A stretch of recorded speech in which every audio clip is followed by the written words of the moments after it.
सघोषोद्धार्तराष्ट्राणां हृदयानि व्यधारयत् नभश्च पृथिवीं चैव ತುಮುಲೋ ವ್ಯನುನಾದಯನ್.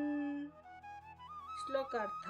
ಮತ್ತು ಆ ಭಯಾನಕವಾದ ಶಬ್ದವು ಆಕಾಶ ಮತ್ತು ಪೃಥ್ವಿಯನ್ನು ಮೊಳಗಿಸುತ್ತಾ ದುರ್ಯೋಧನಾದಿಗಳ ಅಂದರೆ ನಿಮ್ಮ ಪಕ್ಷದವರ ಹೃದಯಗಳನ್ನು ಭೇದಿಸಿತು.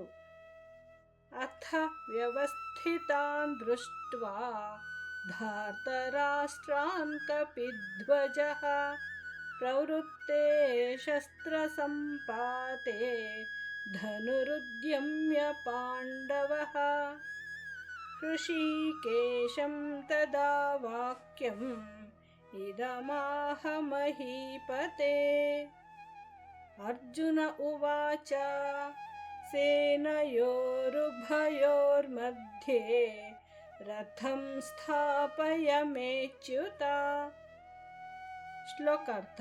ಅರ್ಜುನನು ಹೇಳಿದನು, ಎಲೈ ಮಹಾರಾಜ, ಅನಂತರ ಕಪಿಧ್ವಜನಾದ ಅರ್ಜುನನು ಯುದ್ಧಕ್ಕೆ ಸನ್ನದ್ಧರಾಗಿ ನಿಂತಿರುವ ಧೃತರಾಷ್ಟ್ರನ ಸಂಬಂಧಿಗಳನ್ನು ನೋಡಿ ಆ ಶಸ್ತ್ರಪ್ರಯೋಗ ಸಿದ್ಧತೆಯ ಸಮಯದಲ್ಲಿ ಧನಸ್ಸನ್ನು ಎತ್ತಿಕೊಂಡು ಋಷಿಕೇಶನಾದ ಭಗವಾನ್ ಶ್ರೀಕೃಷ್ಣನಲ್ಲಿ ಹೀಗೆ ಹೇಳಿದನು, ಹೇ ಅಚ್ಯುತನೇ, ನನ್ನ ರಥವನ್ನು ಎರಡೂ ಸೈನ್ಯಗಳ ಮಧ್ಯದಲ್ಲಿ ನಿಲ್ಲಿಸು. ಯಾವದೇತಾನ್ನಿರೀಕ್ಷೇಹಂ ಯೋದ್ಧುಕಾಮಾನವಸ್ಥಿತಾನ್ ಕೈರ್ಮಯಾ ಸಹ ಯೋದ್ಧವ್ಯಂ ಅಸ್ಮಿನ್ ರಣಸಮುದ್ಯಮೇ. ಶ್ಲೋಕಾರ್ಥ.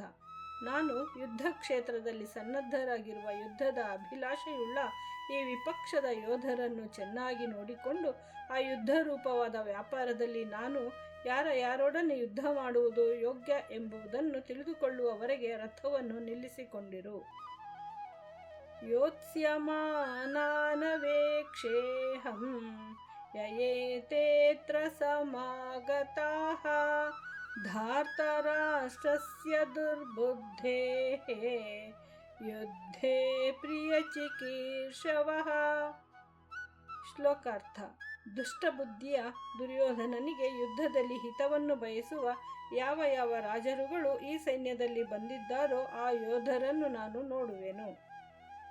ಸಂಜಯ ಉವಾಚ ಏವಮುಕ್ತೋ ಹೃಷೀಕೇಶಃ ಗುಡಾಕೇಶೇನ ಭಾರತ ಸೇನಯೋರುಭಯೋರ್ಮಧ್ಯೆ ಸ್ಥಾಪಯಿತ್ವಾ ರಥೋತ್ತಮಂ.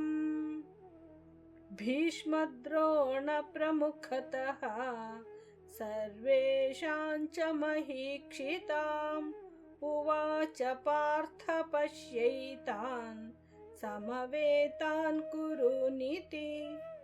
ಶ್ಲೋಕಾರ್ಥ.